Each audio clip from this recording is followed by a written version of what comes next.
Hey everyone, welcome to Patriot Soapbox, where I give you my commentary on the news of the day as reported by the Wall Street Journal. First up, there was a shooting at a Texas church yesterday, and thankfully only 2 people died. Well, 2 victims and the gunman, so 3. And you want to know why that was it? Because some old guy in the crowd stood up and capped the shooter. That's right. This is Texas, where pretty much everybody has a gun, and the bad guy did not last that long. Only 2 dead. And and then video footage showed that after that one guy stood up and shot him, a bunch of other people were up with their guns just in case the shooter was, not actually dead. And then what's funny is Spade ORourke, a Texan, decided to say, see, this is why we need to take away everyone's guns. Because they had guns in church. And of course he got wrecked for that because, after civilians off the shooter, and this guy saying that, see, civilians shouldn't have guns, makes no effing sense whatsoever for him to say that. And then over to the other political news. Joe Biden previously said before that he won't testify in the Senate if he's called as a trial witness for Trump's impeachment, and now he says he will.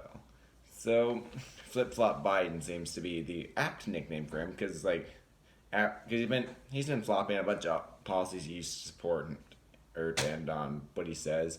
Maybe he's a little bit too old and crazy in the head to run, but who knows? Like he reversed the position of the Hyde Amendment, for example, earlier this year, which bars federal funding for abortions.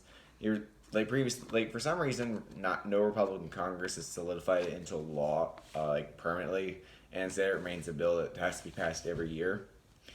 But he said that now he thinks it should be eliminated, even though previously he supported keeping it. So poor Joe Biden's struggling to keep up with the woke crowd, it looks like. And now he's flopping on his position on whether he's going to testify in the Senate. And guess what his reason for not? His stated reason is, I don't want to draw press attention to me. It should be on Trump. No, bro, you just don't want to be exposed for the fraud you are. That's what he doesn't want. But of course he can't say that because,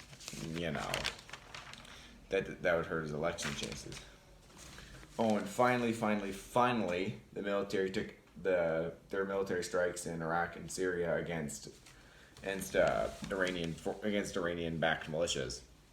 Finally, America takes some sort of action against Iran. Finally, it infuriated me when I heard that Trump called off a retaliatory strike against Iran after they shot down a $130 million drone. He said no because 50 something Iranians would die. I think it was 52 or 54. That's what made him call it off. They're Iranian soldiers. They are combatants. The rules of war say, totally cool. If they blow up your stuff, you can blow them up. That is part of the rules of war. It's totally legal. He would get away with it. And Iran couldn't do much in response.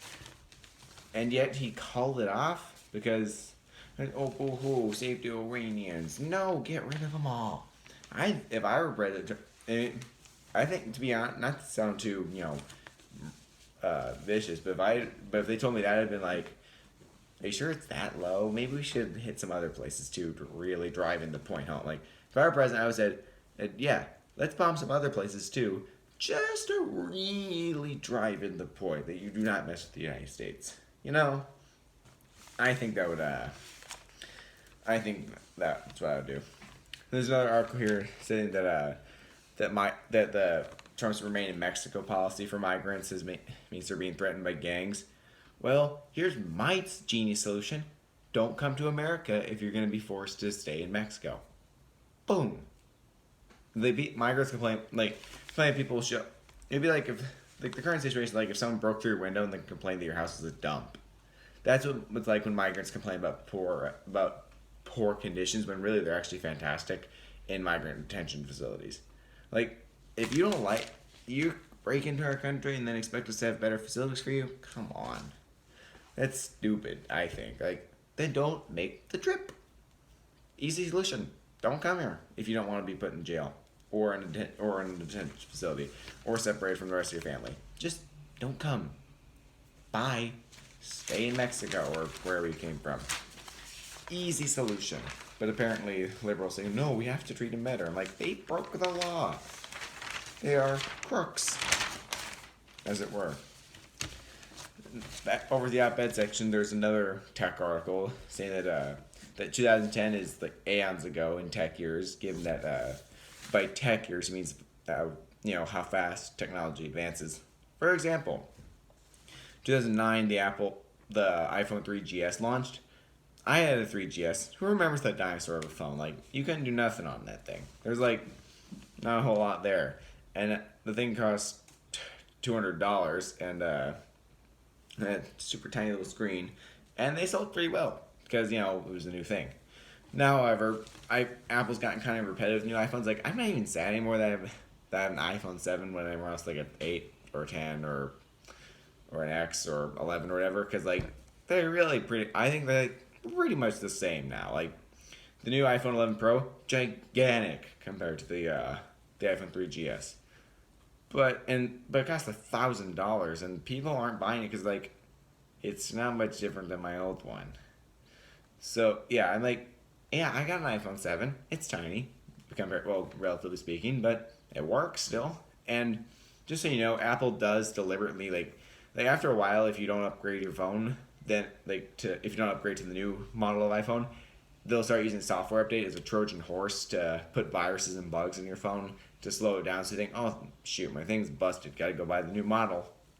That's pretty shady, but smart selling. I mean, it's a funny business model to think about. Like how to get people to buy more stuff? Break their old stuff. Not maybe that's a bit unethical, I think. But as far as like other advances that's happened in the decade, like jobless claims are down, unemployment's down, oil prices are down, the stock market is soaring, and Netflix is like moved on from you can still get DVDs from Netflix, but it's mainly streaming now. Mainly like DVDs have fallen as streaming has gone up. Like people are dropping cable for the internet and streaming. Facial recognition and voice recognition is now possible due to advanced machines, and half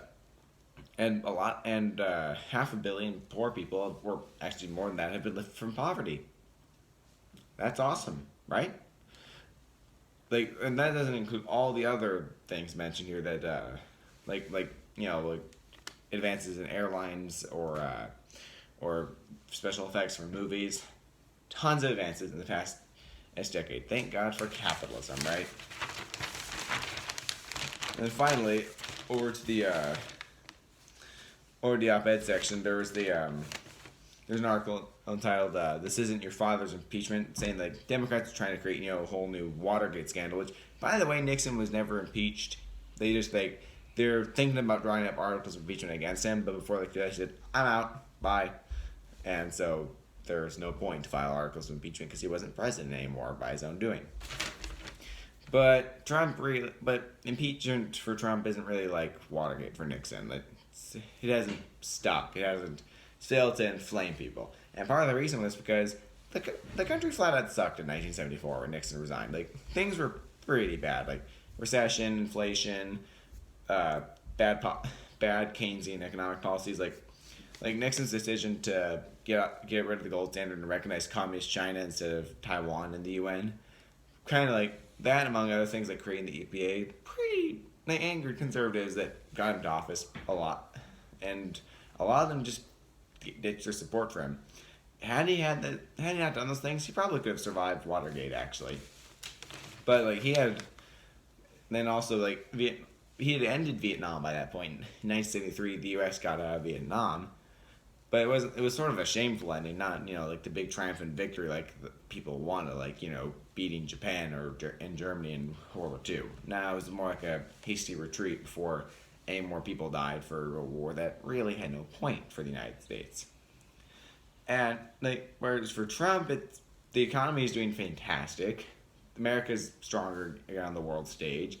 We don't have an inflation problem. Things are pretty good. So, and he's got 95% support in the Republican Party, and about 45% overall. So things are considerably better in Trump's America than in Nixon's America, and that's the main point of this op-ed. The reason why the impeachment has failed for Trump, but Watergate succeeded against Nixon was because because they don't want because people don't want to throw out a politician if he's doing a good job. Like Clinton survived his impeachment. I mean, Clinton's not mentioned here, but he survived his because, as first of all, the charge filed against him, most people thought really that's the best you could do, perjury, because perjury about something so minor that people were like, why bother? The economy's doing great, and let him do his job, and that's why he survived. And Trump's doing so well still because the economy's doing great, and the voters are like, why should we get rid of Trump? He's doing fine. The economy's doing great. We don't need a new president. Because by replacing the president, you always disrupt the status quo. Sometimes for the better, like replacing Obama with Trump. Sometimes for the worse, like Nixon.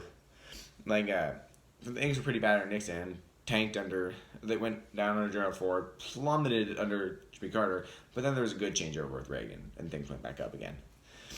So in closing, if you want to know why Trump's still successfully knows he impeached, he's doing well. He's not that's why the impeachment's not sticking, because Trump's doing a good job. Nixon did not. That's all I've got for you on this episode of the Patriot Soapbox. Don't forget to like and subscribe for more great daily content.